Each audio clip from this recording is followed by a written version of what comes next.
which is lovely. Thank you for everyone for sticking around. And I won't say we've saved the best for last, but we've saved maybe the coziest for last. So our last panelist is with Cliff ToastRackTV Wilding. Is it Wilding or Wilding? Wilding, good. That makes more sense. Wilding. I met Cliff a year ago, before PAX, yes. By the way, I'm Emma Witkowski. I work here at RMIT in the Games department. I met Cliff a year ago when we were talking about mental health and healthy masculinities in games. And one of my colleagues, Matt Hart, down in University of Adelaide, he was talking to Pestilli as well as Cliff, who were working in the space of Tarkov. And Tarkov is kind of a funny place to think about healthy masculinities in games. It is for me in any case, coming from like Counter-Strike, and some of my students talk excessively about their experiences in Rainbow Six Siege, and it's just a brutal, brutal experience. So we're talking to Cliff and Cliff's experience since, when did you start, Cliff? During COVID, streaming? 2020, a fantastic year for us Melburnians. So Cliff moving through this space over the last 5 years and sort of really thinking about what it is to be a live streamer in Tarkov, and finding themselves where they are now as a streamer that is literally talking about dad vibes, right? He is recognised as a dad vibe streamer by his community, which we'll talk a bit about. But welcome. So we're going to hand it over to Cliff. Perhaps you'll do another introduction that I would do. Actually, I'd love to hear how you introduce yourself as well. And I'll come sit with you rather than being... How do I introduce myself? How good's Emma, by the way? Today's been a fantastic. I've been watching online. G'day viewers on YouTube. I think there were half a dozen when I was on, and it's going down well over there as well. I'm ToastRackTV. I'm Cliff Wilding in real life. I don't even like being called Cliff when I'm talking about my streaming. I have I feel like I've got two personalities. The weirdest thing happened when I was at PAX last year. I was with a bunch of streamers where I was Toast, but I was ordering a coffee, and they said, what name? And I just said Cliff, and then I thought, what did I just say? They're going to know my name now. Oh my goodness. So I really felt the difference. But yes, I'm 59, and I've been streaming since COVID. So this is not my first job. It's my fourth job, but it's the one I love the most. And so, Cliff, because you came from the 2020 days, and you started streaming in Tarkov? I did, yes. You did. Yeah. So you've always been this Tarkov streamer, because we're talking about intimacies today, and we're really interested in hearing about sort of your emergence into this space that we're calling sort of this intimate community care, because you're having relationships with your viewers, which are these parasocial relationships, as you say. They all know you as Toast, not so much as Cliff, but you don't know too much about them. Or do you?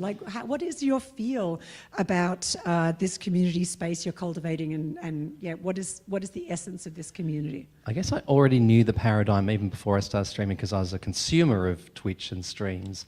I switched game to Escape from Tarkov, which is a notoriously difficult mil-sim type shooter, first-person shooter, and you tend to buy Tarkov and then get pummeled and then go, oh, this is not going well, I need help. And then you go to Twitch or YouTube or something like that.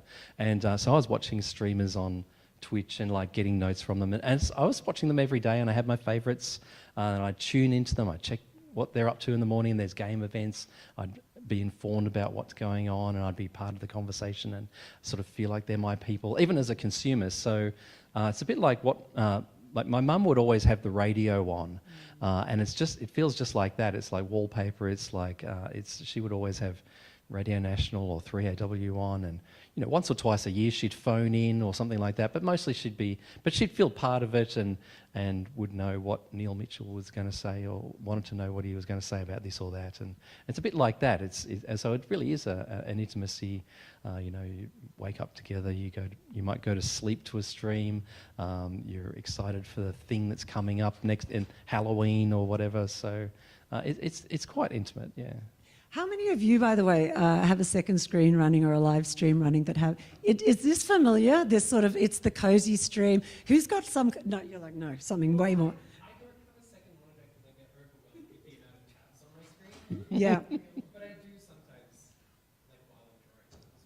Yeah, because it's something that we realize that this second screening is, of course, a big part of while we're creating or while we're playing games ourselves, or just it is the background noise. So it's, it's that consistent, intimate space that we're creating for ourselves in our domestic space, which is really interesting, that it involves these sort of big games that are being made, and gun noises and the machinery of war pretty much. I think it's the worst thing to go to sleep to is a military game, but yes, that's funny. It does wake people up sometimes. And yes. you've said that, like people have actually gone to, we were talking about this because Cliff was saying that people have actually gone to sleep watching your stream. Yes, sometimes people in chat will say, I've got you on the TV, say hi to my girlfriend, you're the only streamer she likes, so you're on the TV. And it's like, are there children there? It's getting a bit weird. Yeah.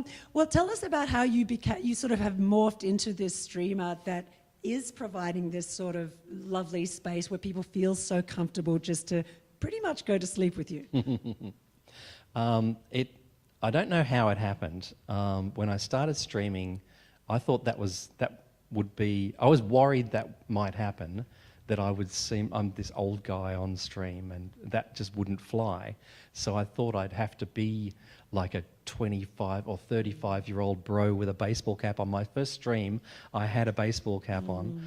And I was trying to be a gamer, because I thought that's what you were supposed to be, because all the biggest ones are that. But very quickly, everybody saw right through that and said, don't do that. Please don't do that. Yeah. Be you. And people started saying, we like you because you're a gentleman. That was the word they came up with, that I had gentleman vibes. I struggled to know what that meant, but I guess it meant I don't get upset about the game. I'm just there to have fun. I'm good-natured. I don't get angry when I get killed in the game, because I just expect it's going to happen over and over, because I'm playing a very difficult game. It's going to take a few goes. So immediately people started tuning in. They said, oh, I like this vibe. This is a different vibe. This is a very different vibe, especially for this game. And I think actually we've got a clip of that, because yes. we're talking about sort of this gentleness, and as most people play an FPS game in here, think about your reaction patterns to when you get killed in an unfortunate way. Just have that in mind. So this clip is, it's only 20 seconds long. It's the only TikTok I've ever had go viral, but it kind of sums up my vibe when you get into my channel. I'm just recovering from a gunfight by patching up some injuries I've got. So can we get the clip that's, the TikTok clip? You got it? Good to go. Here we go. That was to the left, so... Oh, good. Yep. That happens many times a day in my stream. And yeah, I laugh. I just think it's funny, especially because it just lands straight at my nose, and there's no way I can do anything about it. So I'm like, oh, good. It's okay. And I laugh. And the laugh is the thing that gets people, because other streamers will stand up, throw their headphones, throw their keyboard, uninstall the game, get angry, call the other person a cheater, all of the things. I just think it's funny. Yeah, that's what. I think, what did I think I was doing? What did I think I was going to achieve? I'll just try again. Yeah, but it is a certain sort of gentleness, and like we're talking about FPS games, we're talking about this, we're just talking about seriousness in the last one, because you're still being serious, right? It's a moment. It's like, this has happened. I'm moving on. I'm being serious about myself in this moment. Yeah, that's right. I guess I take the game seriously, and I want to finish all my quests. Like in Tarkov, you can go chasing gunfights and be sort of in it for the macho, but I'm there for the story. It's also a survival game. I have to go get water. I have to get fuel for my generator. I want to build a better workbench so I can upgrade my things.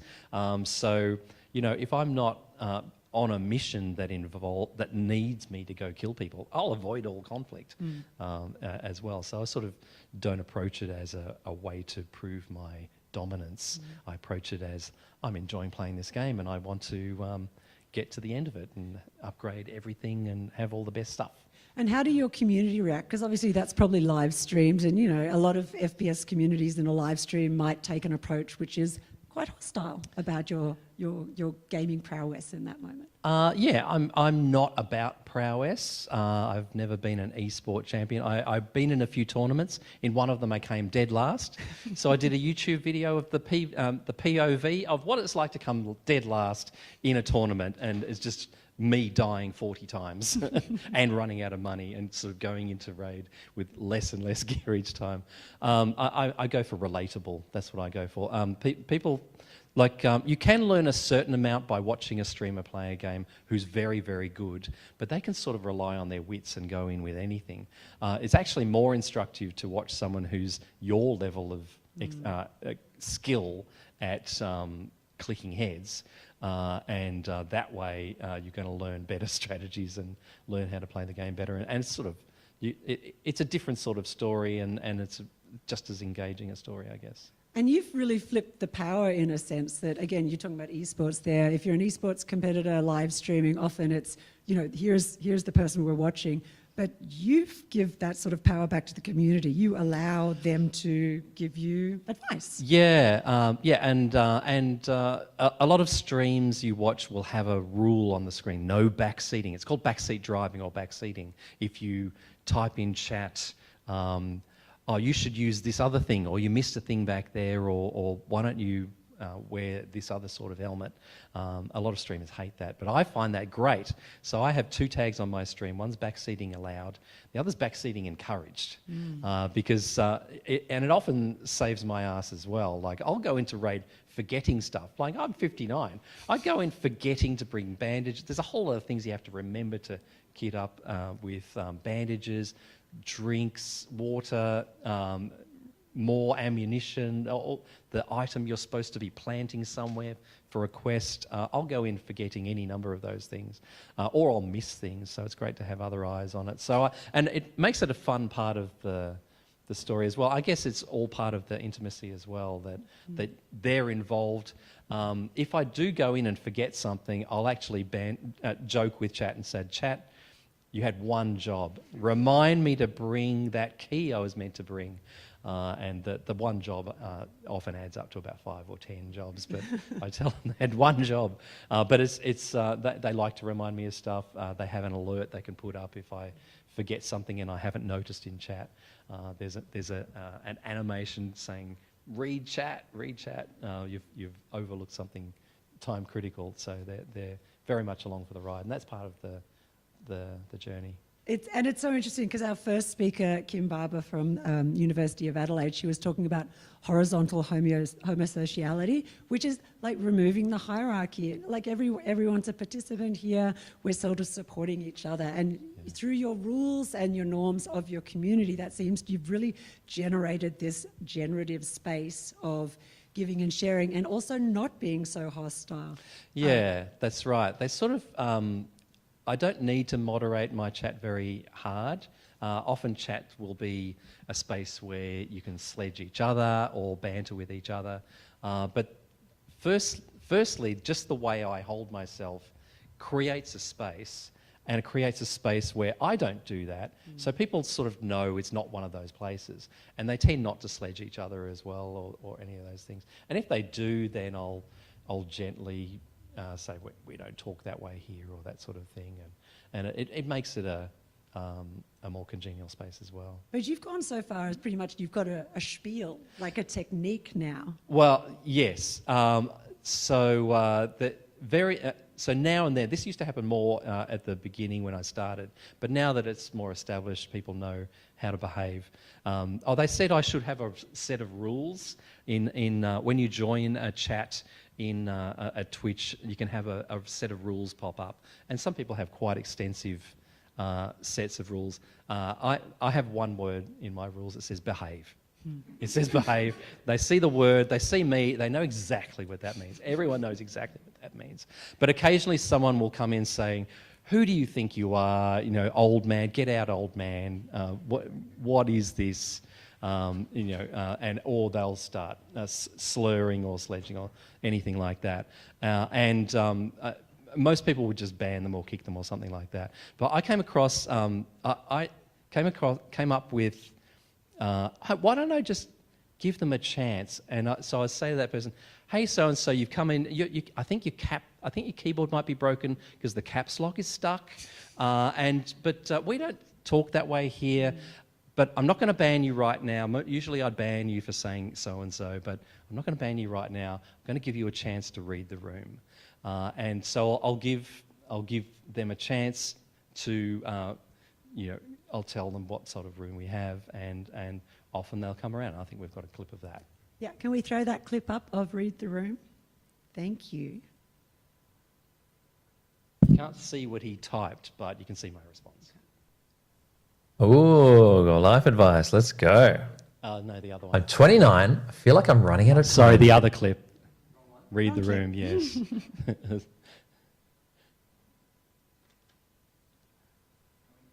Thanks. Hey, Labs. I know that other Twitch channels have a lot of banter and sledging and caps lock, but this is not one of those channels. So I'll give you, normally I ban people for capsing and all that, but spamming and whatever, but I'll give you a chance to read the room. Because we try to give people a second chance around here. So this is your opportunity. I think you see chat on the bottom saying, ban him, ban him.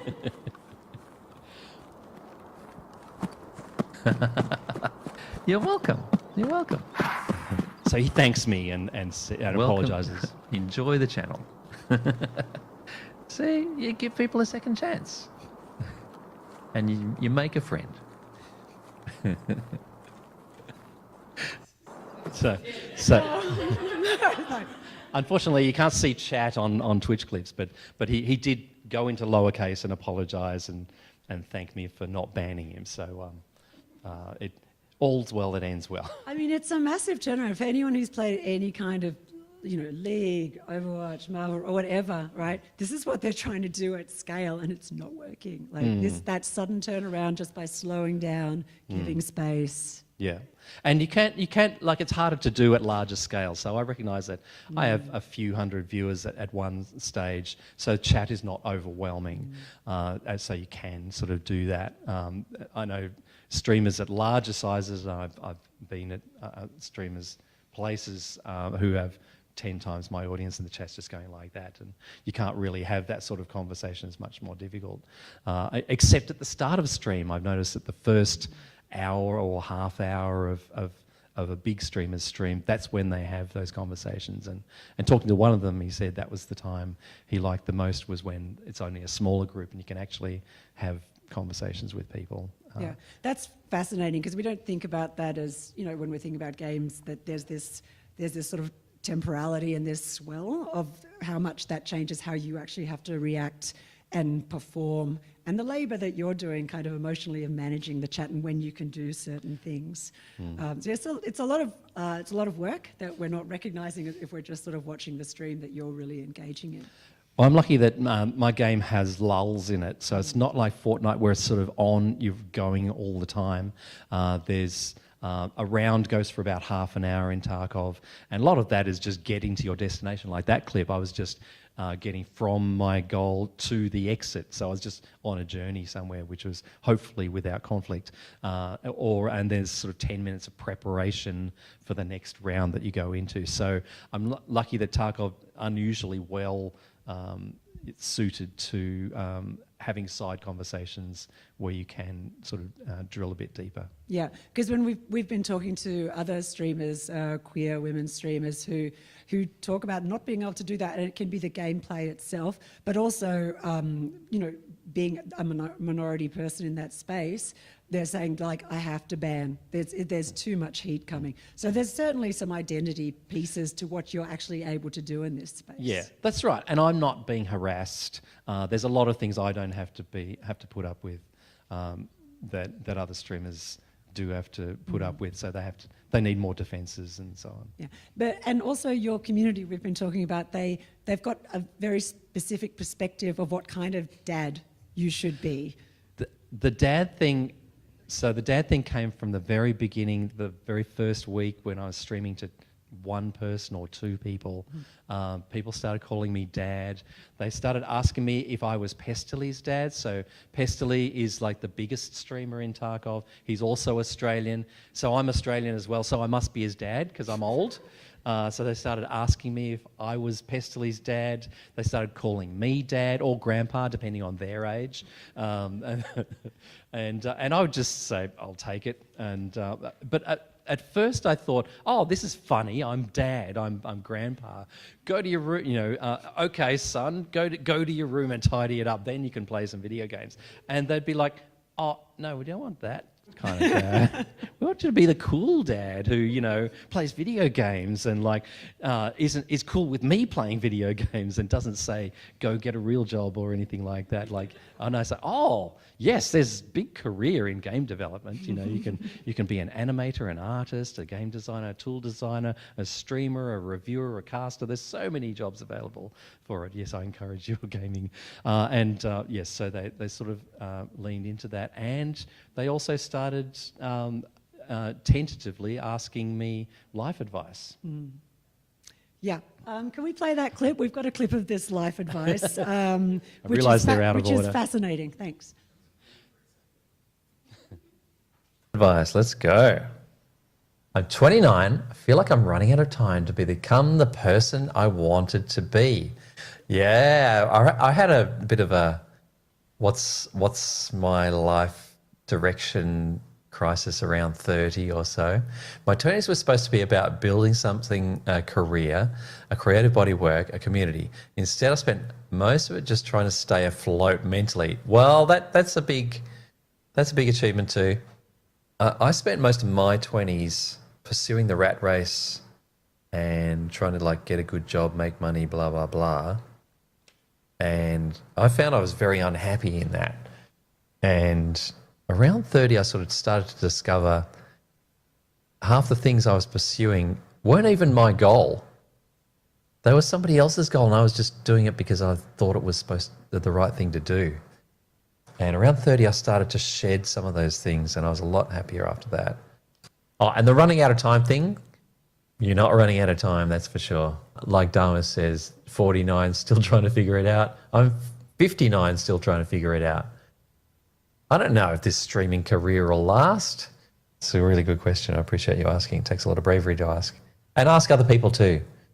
Ask a trusted family member, ask a trusted friend, ask as many people as you can. So that's edited down. So that was sort of stretched out. In between there, I did a full raid of Tarkov as well. I was just loading in when I started.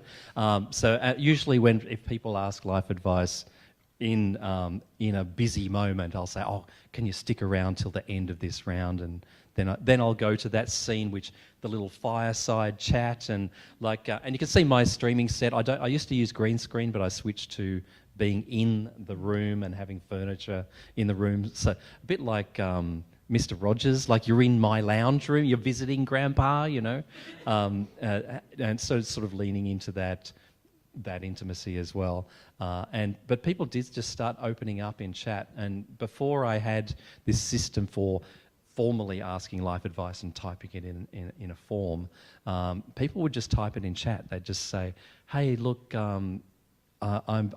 I've just been dumped by my girlfriend. I had no warning. We've been going out 5 years. I'm 21. I don't know what to do.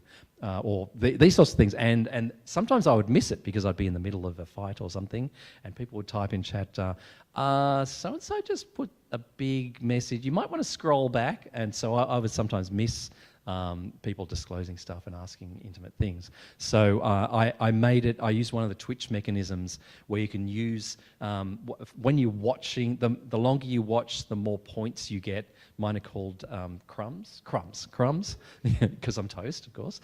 So you get more and more crumbs, and you can spend your crumbs on alerts and things like that, and unlocking emotes and things, or asking life advice. And the beauty of that is it goes into my redeem queue, which doesn't go away until I dismiss it, and I can actually put it on screen like I did there. Although sometimes people are new and they don't have enough crumbs to use the life advice redeem, and they say, oh, I want to ask life advice from this guy, but I don't have enough crumbs. And I go, oh no, you can just ask in chat. It was just so I don't miss things, don't misunderstand. You don't have to buy life advice. And then someone else will invariably say, a regular will say, well, they'll redeem life advice and say, I'm redeeming life advice for so-and-so, just so that they really feel like they need to pay the money so they can get the advice. But then I will go full screen and open it up to chat and really address it. And some people don't like, some streamers don't like this, they're not ready for it, or they've been overwhelmed by it, or they've had a bad experience with it. So they say, don't do this. They call it trauma dumping. That's the pejorative term for disclosure in chat, or intimate disclosure in chat, I guess. But I've never had, full suicidal ideation or anything very serious. If I did, I know what to do. But people know sort of what sorts of things to ask advice about. But they do, after a while, get up the courage. And I think this is something, especially men generally do.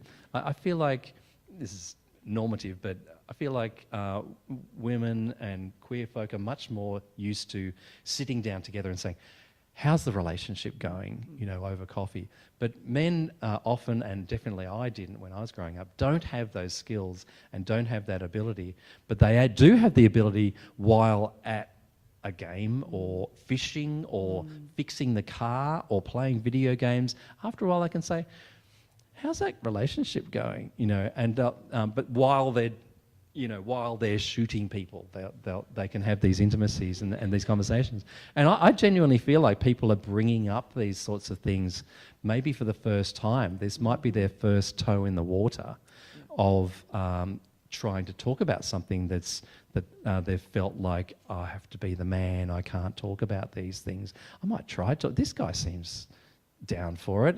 He talks about this stuff all the time. I'm going to ask my thing. And I often feel like, and that's why at the end I usually say, well done for being brave enough to bring it up.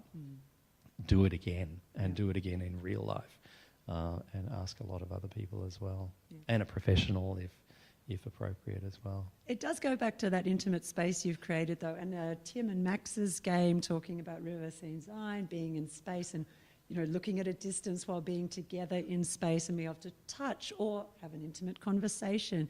But your community is really rallied and on board with that.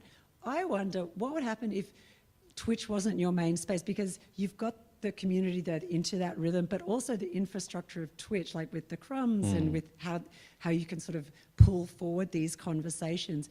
Would what you do work if Twitch goes down? It's a good question. Twitch is a unique type of intimacy. It's a unique type of viewing that is different from, and Twitch creators are different from YouTubers or that sort of thing. That so it would be tricky. It would be different, and because doing a YouTube channel would be quite different.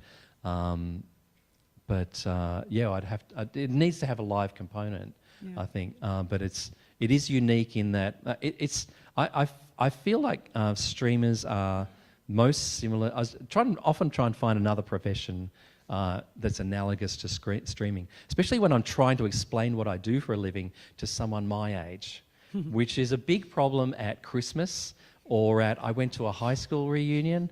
I just say I'm a content creator. I'm a YouTube, like they don't even know what Twitch is, let alone, or what a gamer is, or all they know is that games are bad and cause people, social problems or whatever. It used to be the thing that the tabloid media blamed for, if there was a mass shooting, that there was a gamer. Now the heat's off gaming and on social media, maybe just as unjustifiably, but that heat is definitely around. So and when I was trying to think of an analogous profession, I thought of radio DJ is the most similar, like a talkback radio host. They're on for many hours. Not as long as a streamer, but half as long as a streamer. They're on there for 3 or 4 hours, some of them, and they're they're doing their own content as well as having talk back. So it's most similar to that. Yeah, without Twitch, well, I don't want to do it on Kick. That's the Wild West, and doing it in pieces on YouTube would be the nearest thing, but it would be tricky. Yeah, and I think about this because I think we've all gone through the experience of losing Twitter, love it or hate it, to X, and there's a great loss of community. Like for me, there was definitely a great loss of esports community who are now dispersed and behind paywalls or behind, in their these other personal spaces. So being connected feels more difficult again in the online world, but being able to be vulnerable with people you feel confident, like you know who they are. And even in that parasocial relationship on Twitch with you and with your community, you know who each other are. So that slow burn of, I know what I'm going to get here, I know how the community is going to react. I would really love to go back to, though, it's the first time that people are saying something, because we're talking really a lot about that intimacy for, especially around men's mental health, which is what we've been talking about, and what it means to actually be sort of the frontline representative for people who are having that first time big conversation. Yeah, I really feel that. I feel that men are struggling and young men are struggling. So I'm spending most of my time with men. Most of my people are 25 to 35, that sort of group. Mostly men watch my channel. And I do feel their struggle, and hanging out with gamers at PAX and things like that. You feel like men have been left behind by the advancement of women. Not that the advancement of women is going great, but it's made some strides, and men feel like, well, what do we do? And they seem to be almost going backwards and reverting to some sort of hyper masculinity, and it seems like as an amateur looking in, all the movies, the men are getting more and more aggressive and hyper masculine and so on, and the women portrayals are getting more and more hyper feminine. And I in my chat, people talk about having to be the rock, having in the relationship or in the family or something like that, when I can't show this or that or whatever. So that really seems to be coming up, and I guess Twitch could be seen as part of the problem in that gaming culture, because most of the biggest streamers in the world are pretty toxic masculine roles, but there's definitely a very large subculture of alternate ways of presenting yourself, and there aren't too many older streamers, but there are other men who are gentle folk and aren't out there to be the king of the world. And there are younger people who are also doing it as well. And it feels like a great way to represent another way of being masculine, because just by the fact that you're a streamer, you're on that screen, you're taking up all of the frame, you can talk over everyone. Everyone else is just typing in the corner. You're in control. You've sort of given this kingdom. And so you're given...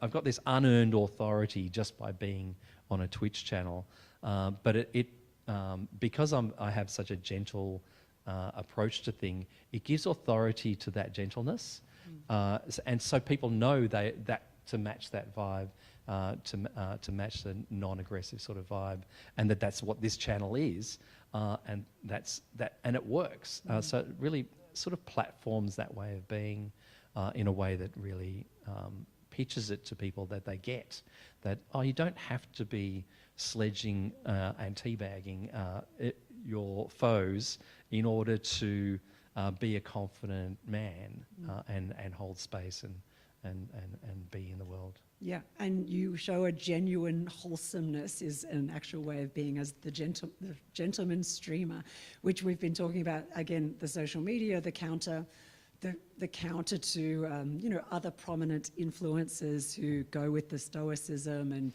be the rock and dominance. So it's such a responsibility to hear you talking about that. You are not grabbing into the performance of, I've got a lot of cars, and then sort of pulling in from the underneath a little bit of casual misogyny and actually real misogyny that happens as well. So it's really lovely to hear from you talking about sort of that, you have the authority and there is power, and you've just got to treat that with such care. You do, yeah. Yeah. Yeah, and it is a responsibility, and but it's a real. It also feels like a calling. It feels like this. I feel like just like people in the gaming space, I feel like I finally found my people, and I've found a job where I've found my people. This is my fourth career. This is my fourth attempt, but this is the first one where I really feel like, oh, this is what I want to do. I can actually make a difference in the world. And what seemed just like a frivolous pastime in COVID, while I was unemployed, actually felt like a real calling and a real mission, and something I can contribute to the space to be able to do it. And that's why I'm still doing it 5 years later and loving it. That is a beautiful wrap-up to throw questions to the audience. So first, a round of applause for Cliff. Toast, sorry. Is there anyone that has questions? Oh, all down the front. I've got that. My phone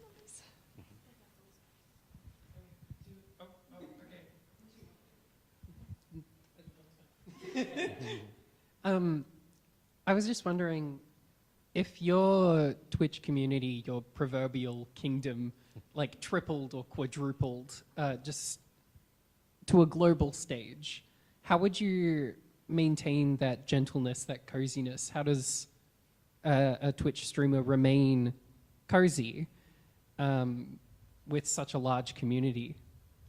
It is tricky. I've been lucky enough. So my son Pestily luckily thought that joke was funny and leaned into it and invited me to co-stream with him and share streaming duties on a subathon. So we did a 1 week subathon where he streamed for 18 hours straight because he's a army man. But then he said, I'm going to bed now, but instead of showing clips, I'm going to get my dad to look after the stream, be nice to my dad. And I came on and everyone went apeshit and said, I told you it was his dad. And to this day, they're convinced I am his biological father. Even though there's a photo on my Instagram with Pestily and his real dad. Doesn't matter. So I have been in a chat with 10,000 people, and it's flying, absolutely flying. And it is harder to hold space in, but it is still possible. And if you get it right, it can still remain what you want it to be with a lot of moderation. So if you grow slowly enough, you can pull in enough of a community of moderators, and they're a big part of chat as well. They're sort of just the super fans who are there every day. Then you empower them to sort of enforce the rules or gently remind people of the rules and so on. So they can be there and help with scale, but it's still difficult. But I did discover that trick about the first hour. That first hour when people tune in and the numbers are under 1,000, then you can still carry on a conversation there. Or if you stream a game that your community hates, that will really clear out the room and make conversations possible as well. If you're like most of us streaming Tarkov, completely sick of Tarkov, we're just hanging on for 1.0 to come out on 15th of November, and then we'll be gone and doing something else. But changing games will halve your audience, and it takes a while to build back up. It is harder, but moderators help, so the communities help. And often people in chat will answer someone's toxic comment or left field comment or frequently asked question. Just someone else in chat will jump in and answer those things. So there is a bit of help in that. Good question. Is it still on? Ooh. I'm nosy. So what were your other 4 jobs or whatever? And how does that inform if it does inform your Twitch sort of personality or way you hold yourself, I guess? I often get asked life advice about career changes, and I always say do it. But I always say try and save up to finance the bridge to the other one as well, and check in with the rest of your family and partners as well. I started computer games very young. A friend of my dad was a scientist friend of his was a computer scientist. So he used to have a mainframe terminal at home in the 70s. So I played my first computer game before video games were invented. It was a command line adventure game called Colossal Cave now. It used to be called Adventure. So I've always played computer games. And in high school, my dad brought home computers from work from his lab, and we started making games and selling games when I was in high school. So we made games for the ZX80, 81 and Spectrum. And those got published in a magazine, and then they went on the internet when the internet was invented, and now you can still play Perilous Swamp on an emulator, which is insane, and it's still just as hard as it was back then. It was sort of a Dungeons and Dragons sort of walking around an island thing. So I've always had games, did computer science. Then I was a legit software developer. I was a coder for a while, worked on the first ever CD-ROM made in Australia.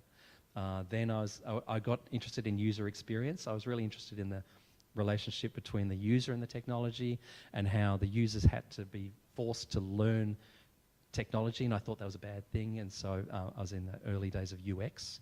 I was a UX consultant for a while.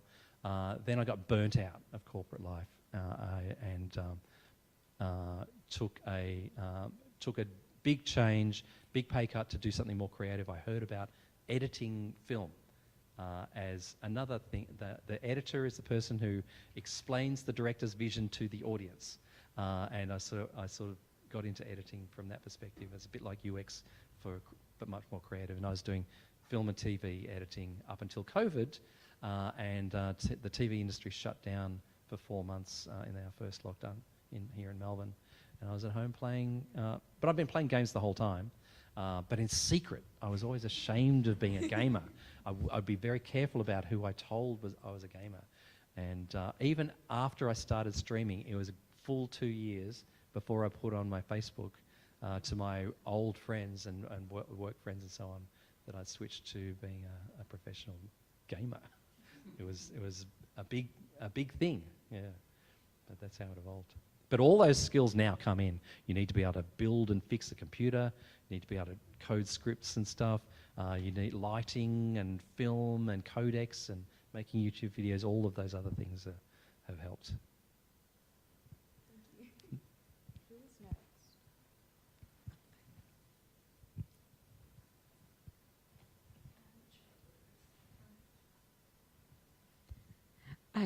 next? Following up on this question, yesterday I was in another talk about stereotypes of gamers, and now you mentioned something. They mentioned that you were ashamed or you were in the closet kind of gaming. Yes. Can you elaborate more on that? And what is like, do you have any kind of archetype of gamer after all the people you've met and talked? What do you think about that?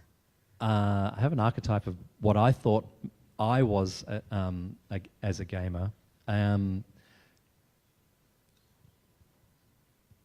For me, gaming was a guilty pleasure. I always felt guilty gaming.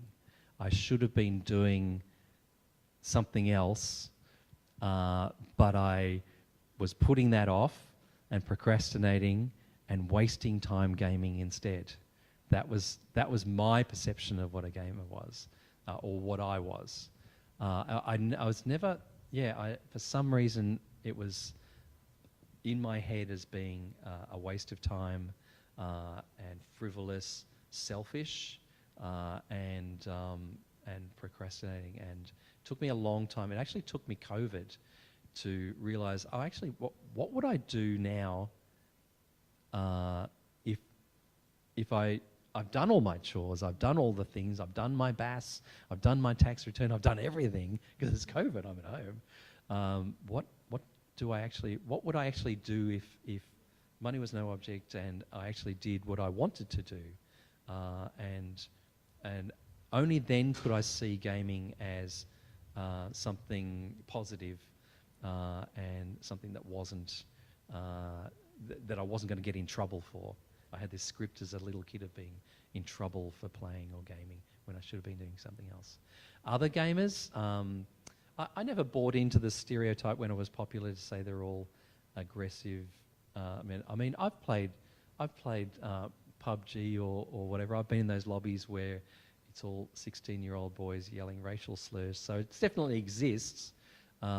But I never saw it that way.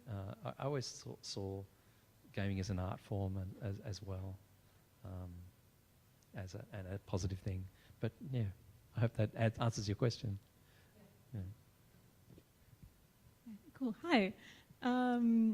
Yeah, so I unfortunately haven't watched you yet, but I now plan to.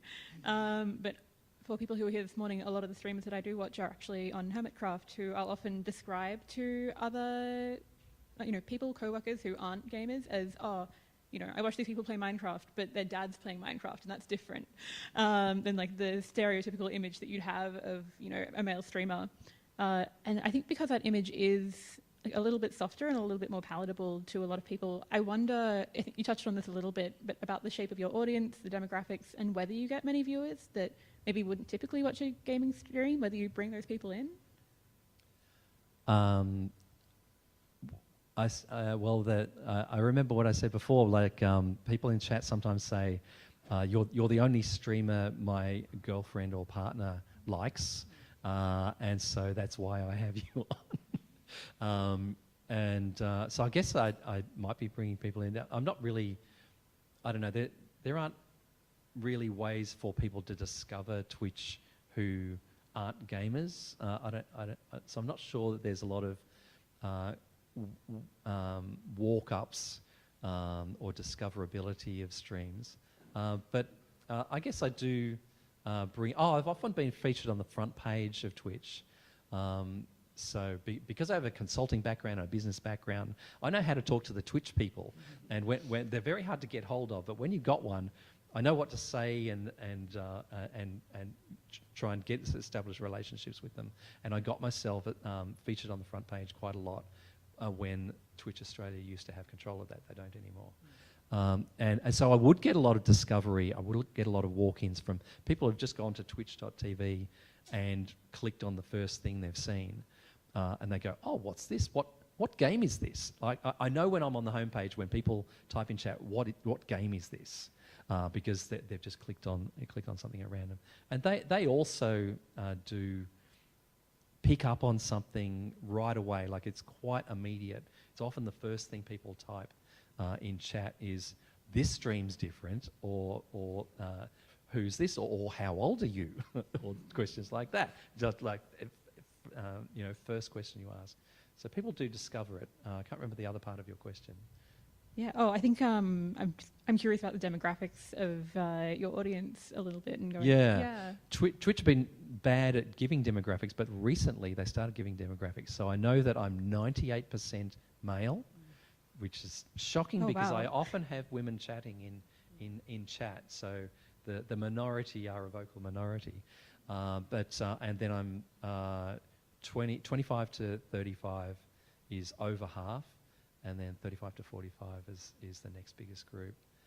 So it's young men, which is a marketer's dream, by the way. Mm-hmm. When I'm at PAX trying to talk to brands about you should sponsor me, no brands can reach those men, 35-year-old men. They're not watching TV anymore. They're not listening to the radio anymore.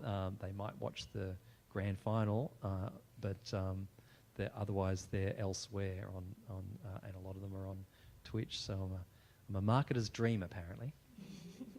Well, thank you. Yeah. I think we have time for one last question, or otherwise we will wrap it up. There's one at the very back. Jessica, what do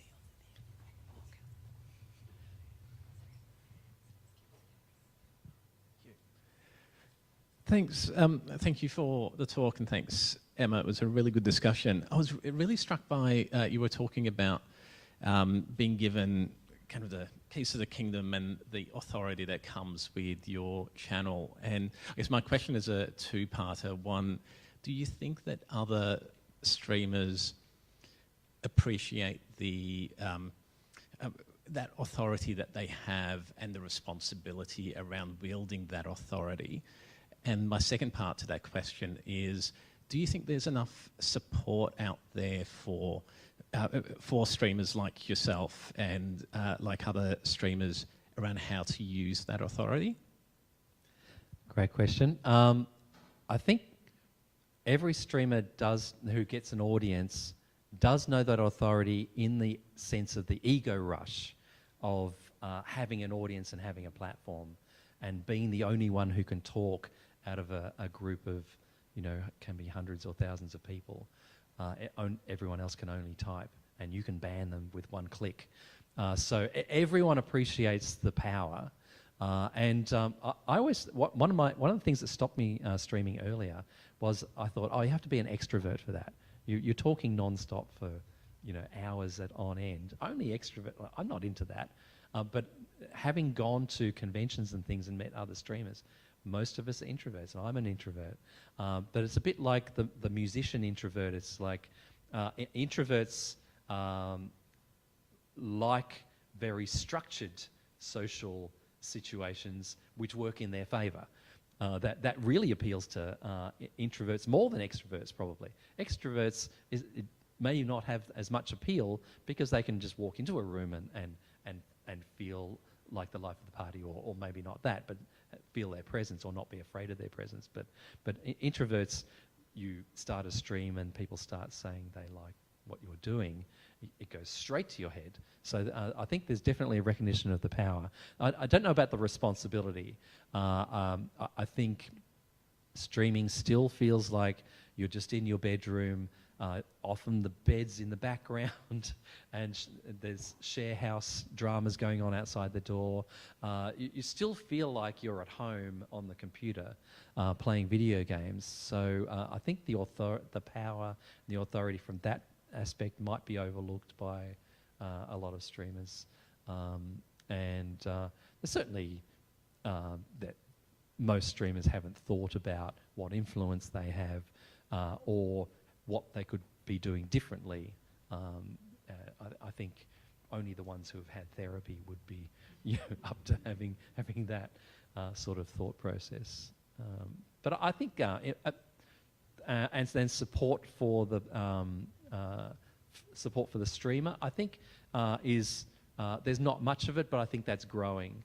So I think definitely the streamers who need support often come to events about streamers. So Twitch themselves have a convention in the States and in Europe, TwitchCon, and there's lots of sessions that support streamers, how to handle this, how to do this, and that sort of stuff, and definitely mental health and serious topics and stuff like that is starting to be more discussed in those sorts of forums. Even at PAX, there'll be panels. There'll be half a dozen panels for streamers. We put on one last year about what to do when difficult topics come up in chat. It was called Overshare. It was going to be called Trauma Dump, but I was talked out of that, and for good reason. So there is some more support, and I think, and also Twitch themselves provide some support, but I think that could grow. So thanks for that question, and thank you, Toast/Cliff. Can we have a last round of applause for Toast giving this wonderful talk? Thank you so much. Thank you. And for Emma for organising such an amazing day. I'm sure it's a team effort. It is a big team but effort. What a day it's been. Thank you, Claire.